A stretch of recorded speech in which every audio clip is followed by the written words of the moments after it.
I checked the time and I have some 6 minutes according to schedule. It's not your fault.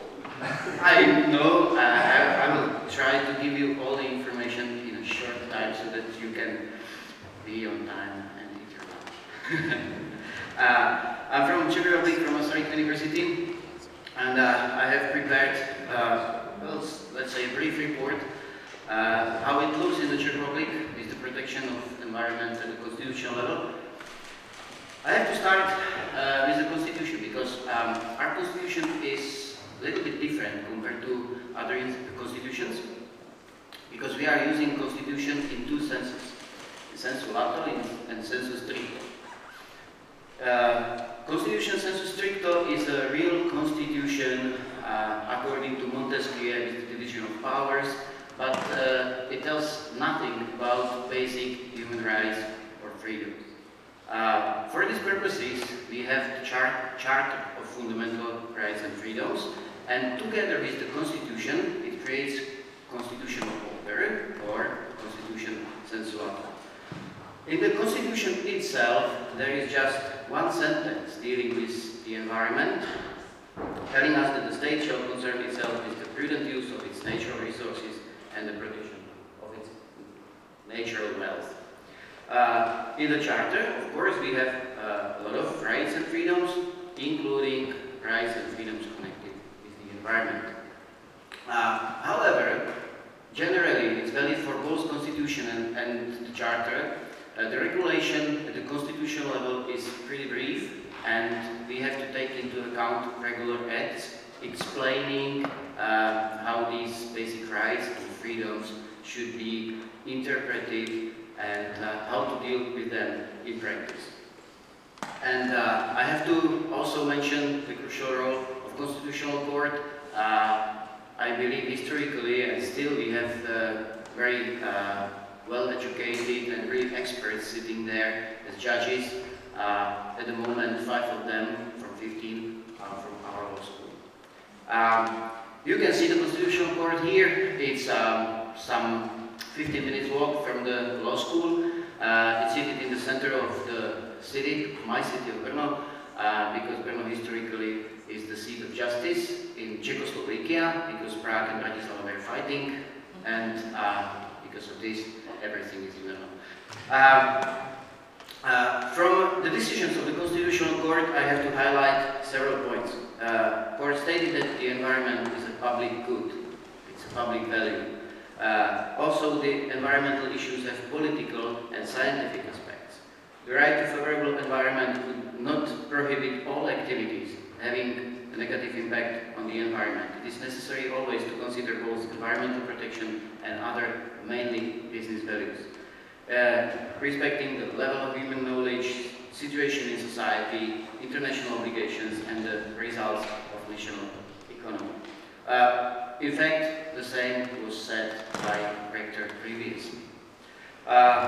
Czech Constitutional Court is the court of law administering justice on the basis of legislation and very often also the previous court decisions.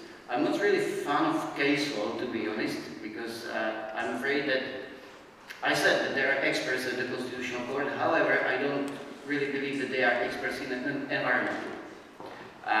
And they could make a mistake sometimes. It's possible. I'm tax lawyer, and I know that it's very often happening in tax law. So case law is not a rule.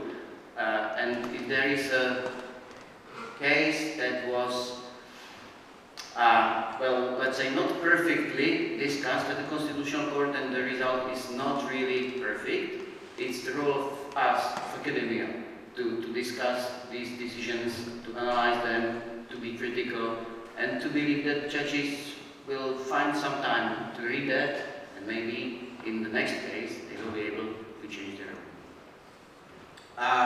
But still, the decisions of the Constitutional Court in the Czech Republic are very much respected. I also have to mention the role of Ombudsman, officially called Public Defender of Rights. His position is not, unfortunately, mentioned in the Czech Constitution, but his powers are really useful. He may initiate proceedings on the review of a decision, act, or procedure of the authority, performs acts to eliminate inactivity, initiate disciplinary criminal proceedings. He is authorized to recommend that the legal regulation be issued, amended, or cancelled, for example. And also, he has the right to make a complaint to protect public interest. Concerning the environmental rights in the Czech Republic, I have to mention two guys. One is the first Czechoslovak and Czech president, Václav, who was the fan of ecology, and in fact he was able to force ecology and ecological aspect, environmental aspect into the constitution. So he is considered to be the spiritual author of Article 7 of the constitution, declaring that the state shall concern itself with the prudent use of its natural resources and the protection of its natural wealth. The second guy is Karel Vašák. Karel Vašák was a Czech-French lawyer, university professor, first director of International Institute for Human Rights in Strasbourg, and it was the guy who ranked human rights into categories, and he ranked the right to favorable environment among the third generation of human rights. So we are very proud of this person, and not many people in the world know that he was at least partially Czech. The Charter includes all rights necessary to protect the environment effectively, including the right to a favorable environment, right to health, right to life, and so on. But still, I would say that the regulation, the legal act, is not perfect, and there are still some issues to be changed, amended, so that we can protect the environment in more effective ways. For example, dealing with unborn generations. We are, I would say, perfectly protecting generation, our children or grandchildren, but dealing with unborn generation, reading the constitution, of course, you cannot see anything about unborn generation. But analyzing this constitutional regulation, plus analyzing legal regulation, we can see that the protection of unborn generation is here. However, I would still prefer to amend the constitution and to include specifically unborn generation and its protection.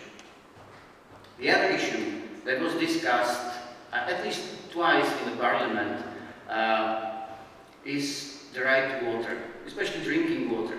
We can see the amount of decimal precipitation is decreasing, and not only drinking water is decreasing. Water is definitely one of the most, maybe even the most important natural resource. But seeing the discussion in the parliament, it was very political discussion, unfortunately. Because this is very clear that this right is important. However, we must also take into account existing conditions in the country. And to change the constitution without changing other legal norms makes no sense. Also there are again economic reasons. For example, all water conduits, sewerages in the country are run by private entities. Sometimes these are municipal companies, but very often these companies are seated abroad, and just to change the constitution doesn't mean that we will be able to protect drinking water, to have fair prices, or prices that are normal for normal people and not extremely high. And this was the discussion in the parliament, to have water for free, maybe, but simply we cannot do that because of existing conditions. And moreover, why to protect only water? Why not to protect soil? Soil is something that we need, we cannot have more soil. Why not to protect specifically forests, air, and so on. It was said that in Croatia there is the protection of sea. Unfortunately, we cannot protect sea because we have none. In Hungary you have at least Balaton. Historically, in Middle Ages, we had both these. We had direct access to Baltic Sea, we had direct access to Mediterranean Sea. Well, now we have to go to Poland or Croatia or Slovenia. indirectly, we have to protect seas because the water in the seas is coming from also Czech Republic. I said I'm a tax lawyer, so I have to highlight also the sources for efficient environmental protection. There are a lot of principles somehow connected between these two levels. Financial participation in public goods. This is something we don't have in the constitution compared to Poland, compared to Hungary, compared to other countries. We simply don't have that duty to participate on public revenues so that the country have enough sources to protect environment and to offer public goods and public services to its citizens. Maybe we should more highlight the principle of a reduced contribution for raising children. We have, of course, reductions for children, tax reductions for children, and I have to say that there are many politicians who believe that we should have higher tax reduction. Seeing the regulation all over the world, we may state that, of course, every country, almost every country, has any tax reduction or any tax preferences for children. However, I don't believe that we are having and educating our kids because of money and because of lower taxes. Principle of ability to pay, definitely, we need. These principles of taxes of a non-liquidating nature without choking effects.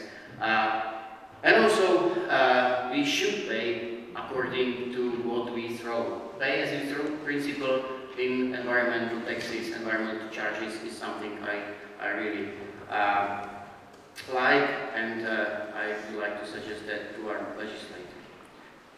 And the last issue I want to talk about is the Land Construction Act. This is act that is existing.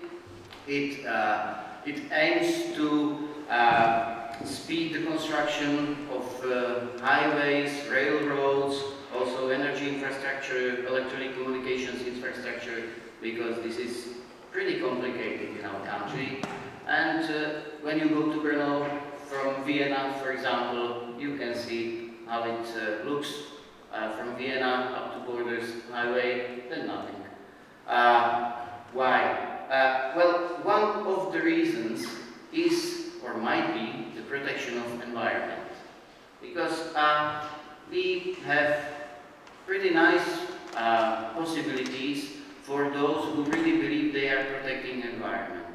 And that's why this act was adopted, to speed these constructions, because very often ecological reasons were misused to extend the construction of and preparation time. So we believe it's necessary to establish the Supreme Constitution of a Construction Office as a central authority for these types of infrastructure, because the practice of the existing construction offices is very different.